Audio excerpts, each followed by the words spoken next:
Here we go. Day one of whatever the fuck this is. I'm sipping on some apple ginger carrot orange juice, I think. Thanks to my girlfriend. It's delicious. Excellent way to start your day, but this would be one of those moments where I would be thinking, at very least, about getting high. I probably have smoked already. It's about 10:45. Just the idea of making this video was enough to hold me back today.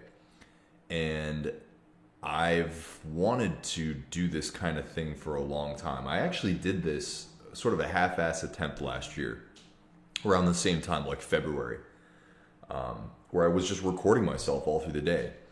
And I built out a system. It was like this elaborate system. Let me see if I could turn this down a little bit. Hello, hello, hello, hello. That did nothing. Hello, hello, hello, hello. That did nothing. Hello, hello, hello. Too much. Hello, hello, hello. Okay, that looks about perfect right there. But around this time last year, I was recording myself throughout the day, sharing my ideas on smoking, being high, how it's affected my life. I was not just using it to keep myself from smoking and like kind of keep myself accountable, but I was also recording myself while I was high.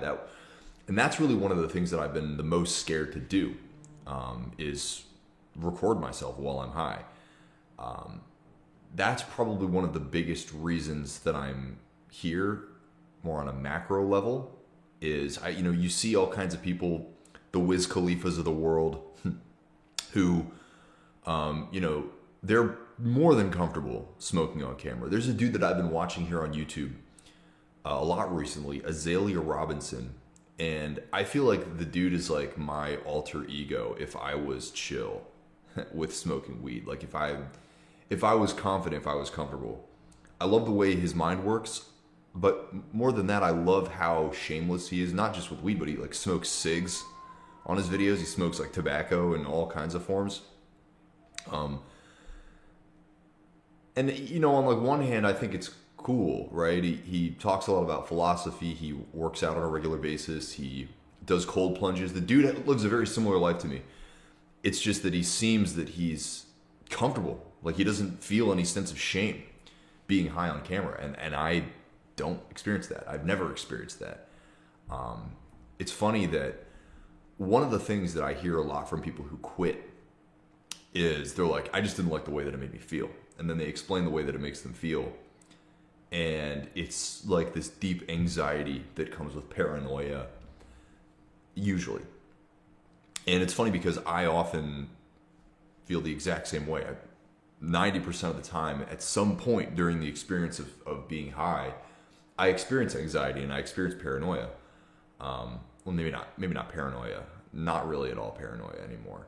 But it's funny because like I can go out in public and smoke, but it's like I put on this persona of being somebody else and nobody wants to talk to, and so I don't feel like anybody's gonna be fucking with me. It's kind of like maybe that West Baltimore energy of like if I'm just cold, if I'm just dangerous, it doesn't matter what I do, because how are you gonna experience shame of some old person or some rando like telling you shouldn't be smoking if you're straight up, if you're made of steel.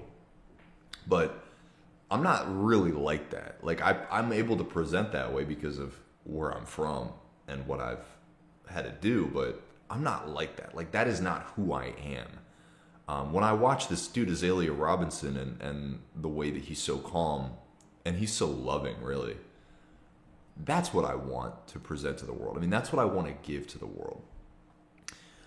I don't know if I'm really ready to quit smoking weed. And that's part of the reason that I decided like today was the day. Just pull the trigger, go live, make the video, and start talking about it. Because the better part of me wants to. But I didn't wake up this morning wanting to quit smoking weed. In fact, I smoked last night and I didn't finish the session like, okay, this is gonna be my last bowl. It's not even in here, but I put all my stuff away. That was one of the things that I've been realizing. It's like, okay, you don't just make the video, like actually take the other steps too. So All my paraphernalia is somewhere else, not in view. But where was I going with this? Last night, I didn't have the intention to quit smoking weed today. I did have the intention of making this video, but I've had that intention for the last few days of like, you're going to wake up one morning and you're just going to make the video. And that is going to be the first step. And so I don't know, like I said, I don't know if I'm ready to quit smoking weed. What I do know is I am going to try my best to commit to these videos. And very similar to the ways that I've been able to, take breaks from weed in the past. Whenever I travel, it's like I have this subconscious thing. It's funny. Smoking weed and any kind of addictive behavior is such a subconscious pattern. You don't even have to think about it. It's just that you want to do this thing.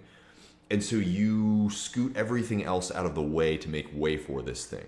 So when it comes to smoking weed, whether that's all throughout the day, whether that's just at the end of the day, if it's just at the end of the day, you're kind of like getting everything else out of the way. You're preparing the environment, the energy, you're, getting obligations out of the way in order to create the space to smoke.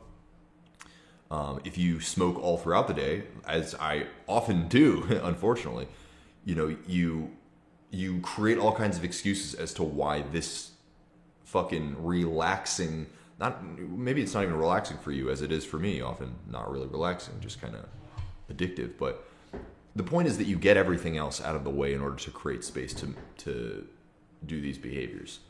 I lost my train of thought again. I just decided to do it.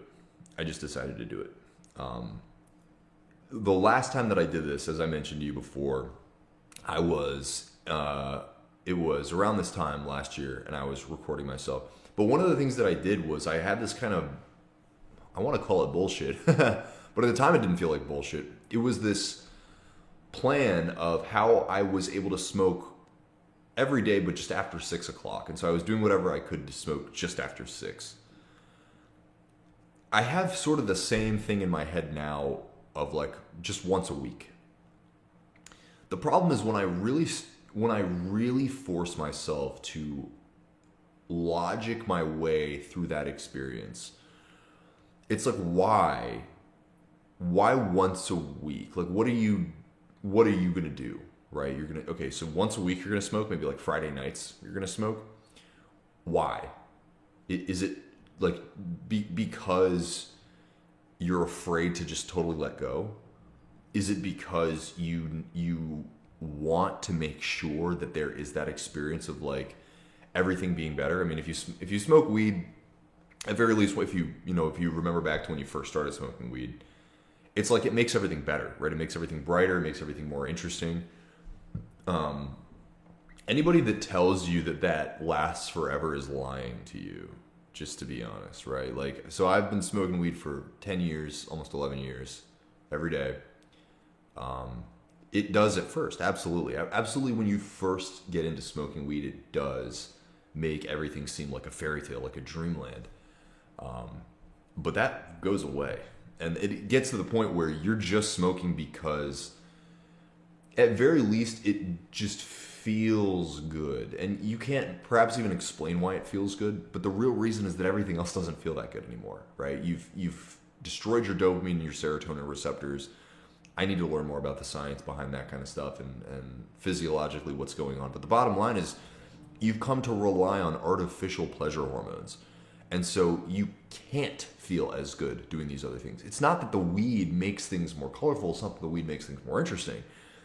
It's that fundamentally the world around you is uninteresting because of you, because of what you've done to your brain. And so I have this thing in my head where it's like, okay, I want to allot myself one night a week to smoke. And it's like, maybe that's fine. Maybe that's good and nice. Frankly, if I'm really honest, I have gone cold turkey a few times over the last few years from smoking. It's whenever I travel. Last time when I made the video the other day, that's 10 plus years of weed addiction when nobody tells you, you get all kinds of cope in the comments. I mean, there's so much fucking cope in those comments, but one of the things that somebody said, and I don't know if bro was just joking or if he's really fucking offended, but he was like, "It ain't no way you went to California and didn't smoke." So So in 2020, I was in California for 5 months, 4 months during COVID. That was stupid. Fucking stupid. A story for another day, which I would love to share with you. My girlfriend at the time, she was a stripper out in the Bay Area. And it was just a fucking shit show trying to maintain that relationship. And so that's why I kept going out there. But, you know, someone was like, but no way bro didn't smoke the whole time. That's true. I actually did smoke once. At one point when I was living out there, I went to this garden center. 'Cause one of the dudes that I was working with, I was doing landscaping for their house, living at their house doing landscaping. And I did get somebody. I was at this landscaper garden center, whatever. It was like some dude's home, essentially. It was like his own house, estate garden center. And he was like, I just grew this, and he dropped it in my hand. And the people I was living with were growing weed at the time. And it's funny, I didn't smoke their weed at all. But the guy at this garden center gave me a nug. And that night I crushed it up, rolled it up into a little joint, because the people I was living with, they had papers, and they were just like, yeah, go ahead. And I smoked. And I remember it was, for the most part, it was a pretty great experience. Like I hadn't been high in months. I was walking around, you know, in the warm weather. It was beautiful. Bay Area, California is just one of the most beautiful places on the planet, I think. At least weather-wise. But so I did smoke one time. And I remember it later in the evening and just like kind of waking up the next morning and feeling the grogginess. And just being like, man, I remember being home in Baltimore trying so hard not to smoke. Like trying everything I could think of to be able to quit cannabis and just not being able to do it. And so that was it. I mean, it was like a one-off thing, but it was because I had like a different identity, I think, when I was there. It was so fundamental to my subconscious that when I travel, when I am not home, I don't smoke weed. And so it was a good time. It was. But it did not make me feel really awesome. And the other thing, the host that I was living with, this dude and his wife, great people. They were ex-IDF soldiers, which, you know, doesn't sit right with me, but it's another story for another time. They were kind. They were kind to me, at least. But one of the things that my mans, who I was living with, told me was that he took gummies every night. He would take a gummy. And he said he took the gummies because he didn't want to smoke anymore. And he thought maybe it was the smoking that made him feel so bad. But he told me, you know, that he still takes the gummies every night. And he says, every night I take it. And every night I curse myself.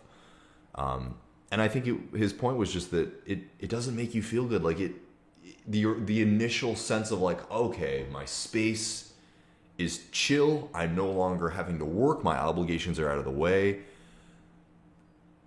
But that moment is fleeting.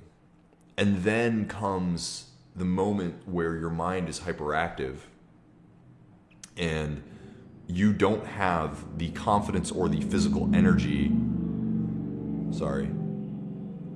You don't have the confidence or the physical energy to utilize that mind energy, right?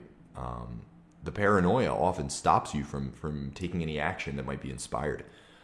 That fucking sucks. That sucks. I hate that feeling, and I experience it almost every day. And I related to that heavily when he said that. Every night I take them, and every night I curse myself. And I was like, bro, I do the exact same thing. I feel the exact same way. So, I don't know. I don't know if it's going to be a once a week thing. I think that logically, when I really think about that, that sounds like cope to me. That sounds like I am choosing to do something because I'm afraid to let it go. It's not that I'm looking at my future self and saying, I still want to allow you to do this because it is fun sometimes. It is. It genuinely is a lot of fun sometimes. And I've kind of hit that point in my life where I don't experience the paranoia. I am able to be somewhat productive in introverted activities. Like when it comes to writing, especially fantasy. I have a million side projects, I'm sure, as you all do too. But one of them is that I'd really like to publish a fantasy series. And so I have the story and I'm like outlining it and I'm working on it and I am writing it. I try to practice at least a few times a week, putting in a couple hours and just like writing as much as I can. And so I'm able to do that kind of thing when I'm high. But the main things that are top of mind for me right now, I'm in my new office. And as you can see, there's not shit on the walls. If you could see in front of me, it is bare bones. I don't have a huge amount of money right now. We bought this house. We put a bunch of work into the house. At the same time, I transitioned from doing personal training with Vegan Strong Fit to trying to run this company called Design Co., which is productized graphic design service. So I'm doing the sales and just the marketing and the management of the company. And it's funny to even call it a company because we don't have any clients right now. And that has got to change, right? And I've been in this position before. I've started a bunch of businesses. But the thing is, I've always felt like lack of energy and lack of being willing to take serious social risks in terms of like networking, making videos, these kinds of things. I've been lacking in that, and I want to get better at that. I want, this kind of thing. I've got like almost 1,000 subscribers on this channel, which I'm super grateful for. And yet I've been making videos for a long ass time, man. Like not consistently, and that's the problem. And that's a lot of problems in my life, like inconsistency. But when I look at people that I admire, somebody like Alex Hormozi is a great example. Business-wise, his business acumen, I highly admire it. His political aptitude, frankly, I don't admire most people in the world. Like I genuinely think most people are intellectually pretty lazy in a lot of things. Like they might be really good at one thing. So, but like Alex Hormozi's really good at business management and business acumen. But when it comes to politics, he's brain dead. Most people are, frankly. And I think that makes you kind of a pussy. So I like Alex Hormozi in many ways. In many ways, I think he's a bit of a pussy. And I don't want to be like that. I want to be somebody who's able to build the businesses, who's able to jump up on here, talk about politics, talk about things that are going on in the modern world, and not just be limited by this nonsense in my mind and in my body that's so requiring THC to function. And then as soon as I ingest that THC, the making the videos, the networking, all these things out the window. That does not feel congruent. It doesn't feel conducive to who I want to be. So I've thought this for years. I've thought this for years that I should just fucking live stream all day, basically, just like all throughout the day. Every time I have that sense that I want to, talk about something. Every time I have the sense that, back up. Every time I have the sense that I want to smoke, I should just get on camera and start talking about shit, make videos. I built this PC recently. Speaking of not having any money, I built this PC recently to give myself another vehicle that I could be streaming and showing who I am and what I'm doing throughout the day. Especially when it comes to like games, because I used to love video games, and it's easy to get super wrapped up in those. And I figured, hey, that's something that I can do, stream it, talk. That's not being high. That's not getting high.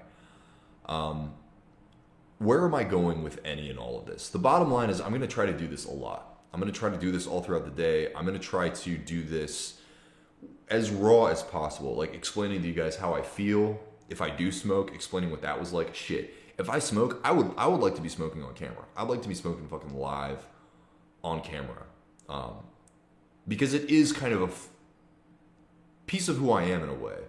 Maybe that's the thing that I need to like be willing to let go of, but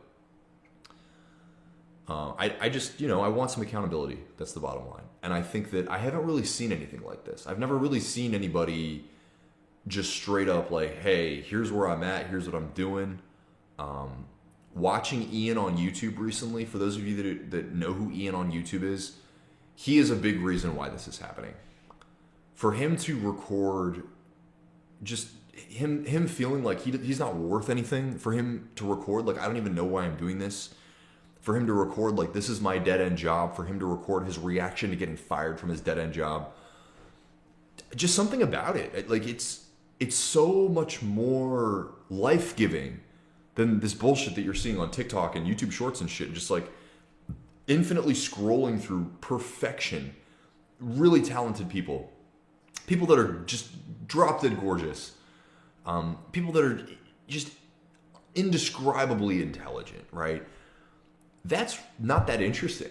That's stupid. Who fucking cares, right? Who fucking cares about like this giant tower that BMX riders are building, or the first guy ever to ride a BMX bike in a circular tunnel the whole way around? That's cool. It definitely is cool. But the Kim Kardashian social media energy is just, it's soul sucking. It's so bland and yet so addictive that it's crushing humans. And to like watch all this happening around you and be choosing to do something that is just as soul sucking and yet gives you all of the, what's the word that I want? All the feedback, all the insight about what these other people are doing and how they're choosing to destroy themselves without substances. And they simply could choose not to do it. And you also could do the same thing, and yet you're like judging them. I'm sick and tired of that, really. Like I've been pretty solid in the past about setting the intention to not use social media and not scroll. And I was doing really well. And in the last year, I've gotten back into that too. And so I set the intention that this year, my word of the year was going to be presence. And I think that everything comes back to that. It's just being willing to be present. How do you feel, right? What do you want? What is standing in the way that you are choosing to place in the way, i.e. scrolling, masturbating, smoking weed, drinking, whatever whatever the vices are that you choose that limit you in the long term. That is the opportunity, right? And so that's the opportunity that I believe that I have, and so I want to be recording it. I'm going to try to mash all the streams throughout the day into one video, and so they can just be watched in one. But yeah, this is day one. We'll see where it goes. Appreciate y'all being here. Stick around. Live in my ratchet fucking office space. I wanted to show you guys our new house because this has kind of been one of those passion projects, I guess, necessary projects because we live here, that I think is going to be really important for me over the next few months and probably a couple years. And this is one of those things that's going to happen faster if I am not stoned out of my mind all the time. This is a little office. It's a pretty big house, actually, but it's just Emiko and I here. Western PA, got this house for $49,000, baby. And put about maybe like 30 extra to it thus far, fixing the roof, fixing the foundation, fixing a lot of the electrical, fixing a lot of the HVAC. Done a lot. This wall was like, it's lath and plaster. The whole house is lath and plaster, so this wall was all bubbly. And I lathed it, did a totally half-ass priming job. And then my goal is that this big hole here is actually, well, that I replastered. Now, you can't really tell now, but it's actually in the exact shape of this fantasy that I'm working on writing about. So my plan was like, I was going to outline my fantasy world in pencil, just draw a bunch of shit in pencil. And then eventually when we have to sell the house in the next couple of years, I'll finish the painting. But yeah, so all the floors totally redone. Get some dust over there. I'll fix that. Yeah, so the floors were painted. We sanded all the paint off the floors. We refinished the floors. We stained the floors, and then we did a finish seal on the floors. This is one other room that we're working on. This is going to be Emiko's new office. This is her office as of right now. I probably shouldn't show off her shit. There's a nice attic that we're eventually going to make into our bedroom. As you can see, we're just doing shit slowly but surely, but it's like one of those nice finished attics.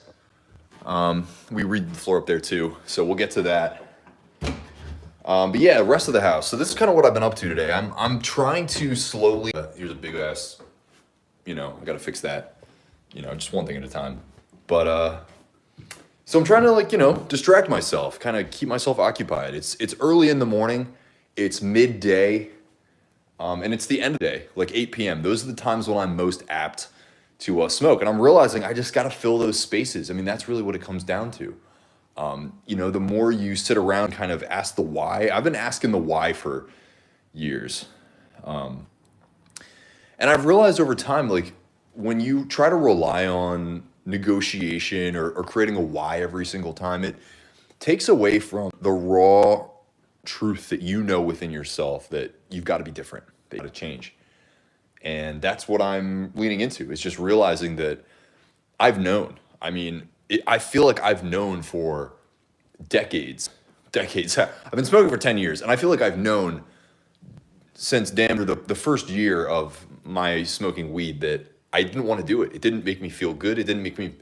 It felt really interesting and incredible and engaging in the moment.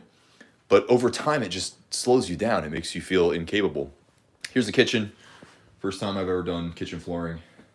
It's my little candle project. This is what I was working on earlier today. Next to actually doing work. But, like I said, distracting myself. All these little things that I've been wanting to do them. I've always loved making candles. And so just decided to make some candles today. But yeah, so it's just kind of, filling up the space. I feel, like I said, I think the more you negotiate, the more you try to find this really deep sense of change. I know that my subconscious mind is looking for a change. I know the subconscious mind wants to be occupied with, something really engaging, rather than having this automatic pattern that whenever I experience stress or I experience challenge, it's like my brain, instead of saying, let's solve this challenge, is like, let's go smoke some pot. And that, it's like it works, I guess. But over time, I think it just kills you. I think it's a slow death. And I'm seeing that in a lot of people that I know, and I have been seeing this in a lot of people that I know that smoke regularly. They sort of create this sense of like why smoking is part of their identity, or like why weed is a good thing, or whatever it is. And as far as the science, absolutely. I mean, I have seen some really promising research on THC and CBD and their capacity to combat cancer, various traumatic stress-related, mental health challenges. But the reality is that for the average person, and just like regular dudes and dudettes and non-conforming peeps that I know that be smoking on a regular basis, it's like they're kind of creating these excuses as to why it's like helping them and shit. And I witness them, truly creative, intelligent, capable, driven people that otherwise would be accomplishing so much more, that are hindering themselves because they're addicted to smoking weed. So anyway, this was just the midday stream. This is just kind of me feeling that sense that I want to, spark up. And instead, I'm going to turn on my fucking camera and live stream for you guys and just share where I'm at. And so this is our little house. This is kind of what we've built so far. Nice little lamps and everything. Nice things. And I'm really looking forward to making this house into something awesome over time. And as well as I'm looking forward to making my brain into something awesome. This is what I'm doing in the bathroom. There was some like dry rot on the floors, so I installed a couple new floorboards. Can't really see, but I installed a bunch of new studs to kind of frame out the plumbing. I've realized that I'm gonna have to take the bathtub, because the plywood underneath the bathtub is dry rotted. Luckily, there's no actual water damage in the floor, but you already know, slowly but surely, one at a time. All things that I will have a lot more energy to do when I'm not artificially numbing myself out in the beginning, middle, and end of the day. So, sounds like my girlfriend's back from walking the dog. I am going to cut the stream now, and I think I'm going to hop back on the PC. I'm going to be streaming games as a way to kind of keep myself occupied and talk about a lot of stuff. But I appreciate you sticking around. There's like 2 viewers in here. I can't see y'all comments or anything, but the point of this stuff is to stream a bunch throughout the day, and then at the end of the day, compile it into videos, and then have, one video at a time, every day. Just kind of documenting the journey. And like I said at the beginning of the day, I don't know if I'm not going to smoke at all. I definitely know that the goal is, maximum once a week. But what I'm thinking is that just by setting that goal of like, I'm going to smoke once a week, there's really no point smoking anyway. It's like you're gonna smoke, and you're gonna have this sense of like, why the hell do that? And anyway, we'll talk more about the negotiating that goes on in one's mind. But yeah, I appreciate you guys sticking around. We're gonna a little bit more this evening and see what happens. All right, y'all, take it easy. Till next time.